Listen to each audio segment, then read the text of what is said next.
अस्सलाम वालेकुम व्यूअर्स। आज का प्रोग्राम बहुत स्पेशल है। आज के प्रोग्राम में मैं आपके लिए लेके आया हूं देसी चाय का बहुत ही नायाब तोहफा। बहुत दिनों से मैं इस इंतजार में था कि कौन से स्पेशल दिन पे ये दोस्तों और अपने व्यूअर्स को ये गिफ्ट किया जाए। तो आज 18 मार्च 2026 है और 2-3 दिन बाद कमोबेश ईद का दिन है। तो ये आपके लिए एक ईद गिफ्ट है और बहुत ही नायाब तोहफा है आपके लिए। खुसूसन ये जो चाय के शौकीन अफराद हैं उनके लिए है। यूं समझ लें कि एक तीर से दो शिकार। चाय भी पी लेंगे और साथ में मैदे का इलाज भी कर लेंगे। आमतौर पर सुना गया है कि अक्सर लोगों को चाय माफक नहीं आती। वो कहते हैं कि चाय पीने से हमारा मैदा खराब हो जाता है या ज्यादा चाय की ज्यादती की वजह से, बहुत ज्यादा चाय पीने से मैदे के अक्सर मसाइल उन्हें जन्म लेते हैं।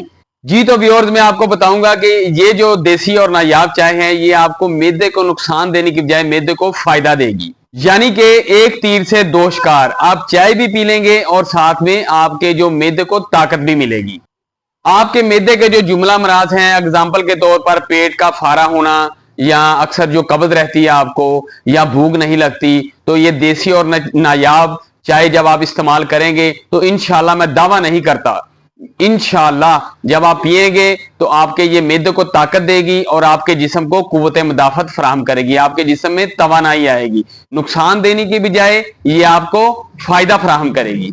दोस्तों, ये बहुत ही नायाब और कीमती तोहफा है आपके लिए। ये सिर्फ वीडियो तक या बातों तक महदूद नहीं है। आप जब इसको अप्लाई करेंगे, जब इसको बनाकर पिएंगे तो इंशाल्लाह आप मुझे दुआएं देंगे। बहुत ही मेहनत और बहुत ही रिसर्च के बाद मैं ये तोहफा आपके लिए लेके आया हूं। और लेकिन ये मैं दावा नहीं करता, लेकिन ये बात भी हकीकत है कि आज तक किसी ने भी आपको इस नुस्खे के बारे में आगाह नहीं किया होगा और ना ही आपको इस नुस्खे के बारे में मालूमात मिली होगी और ना ही कभी आपने इसको अप्लाई किया होगा। जी तो दोस्तों, अब आते हैं नुस्खे की तरफ। नोटेड कर लें, अच्छे तरीके से आप सुने और इसको अप्लाई करें। जी तो नुस्खा नोट करें।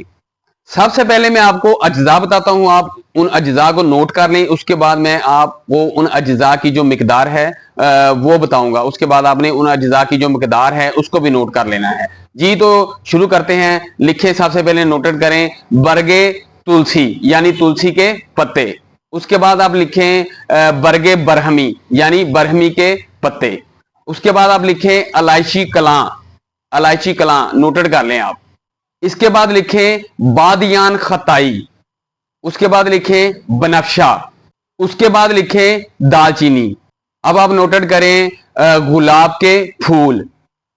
और उसके बाद लिखें लौंग, लौंग आपने लेने हैं। और आखिर पर आपने लिखना है मजेठ, मजेठ नोटेड कर लें। तो दोस्तों, अब मैं आपको बताता हूं इनकी जो मिकदार है वो कितनी आपने लेनी है। इसकी मिकदार आप नोट करें। सबसे पहले बरगे तुलसी आपने लेनी है 2 स्टाक। बरगे बरहमी आपने लेनी है 2 स्टाक। इलायची कला आपने लेनी है आधी स्टाक। बादियान खताई वो भी आपने 2 स्टाक लेनी है। और बनफशा आपने लेना है 1 स्टाक। दालचीनी आपने लेनी है आधी स्टाक। के बाद लिख लें लौंग जो है वो आपने आधी स्टाक लेनी है।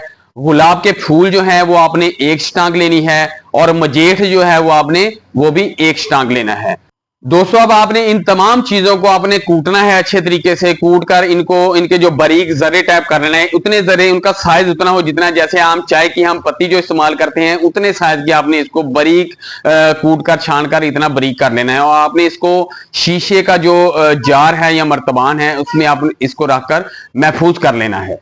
अब दोस्तों, मैं आपको इसको बनाने की तरकीब बयान करता हूं। आपने सिर्फ 3 माशे वजन में आपने इसको पानी में डालना है। हस्बे जरूरत जितनी आपने चाय बनानी है आपने उस पानी में डालना है।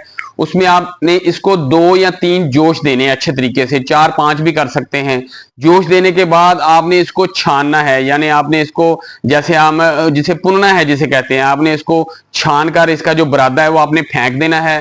और आपने वो जो उसका पानी है, लिक्विड है, उसको दोबारा फिर आपने वो जो बर्तन है जिसमें आप बना रहे थे उसमें दोबारा अंडेल देना है। और जरूरत के मुताबिक उसमें आपने दूध डाल देना है। यानी कि जो एक्सट्रैक्ट है, जो निचोड़ है, जो आपने उसका जो बॉयल देने के बाद जो जूस निकाला है, जो पानी निकाला है, उसको पानी को आपने दोबारा फिर अंडेल देना है उसमें जो केतली है जिसमें आप चाय बना रहे हैं। फिर आपने उसमें हस्बे जरूरत जो दूध है वो आपने डालकर उसको दोबारा फिर आपने जैसे चाय बनाते हैं वैसे ही आपने उसको जोश देने हैं। जब आप देखेंगे कि चाय तैयार हो गई है तो आपने उसमें हस्बे जरूरत चीनी नहीं आपने डालनी, आपने शक्कर या शहद अगर ना भी डालें तो कोई बात नहीं। अब आप उसको नोश करें और इंशाल्लाह मैं दावा नहीं करता किसी ने भी आपको ये नुस्खा पहले कभी भी नहीं बताया होगा और ना आपको इसके बारे में मालूमात होगी। इंशाल्लाह जब आप इसको अप्लाई करेंगे, जब आप इसको पिएंगे तो आपके मैदे को ताकत देगा, आपके जिस्म को तवानाई फराहम करेगा, कुव्वत मुदाफत पैदा करेगा। आपके जो मैदे के जो जुमला अमराज हैं जैसे कब्ज, फारा वगैरह, भूख का ना लगना, इंशाल्लाह वो भी आपके जो तमाम मसाइल हैं वो भी हल हो जाएंगे। यानी कि एक तीर और दो शिकार, चाय की चाय और साथ मैदे का इलाज भी।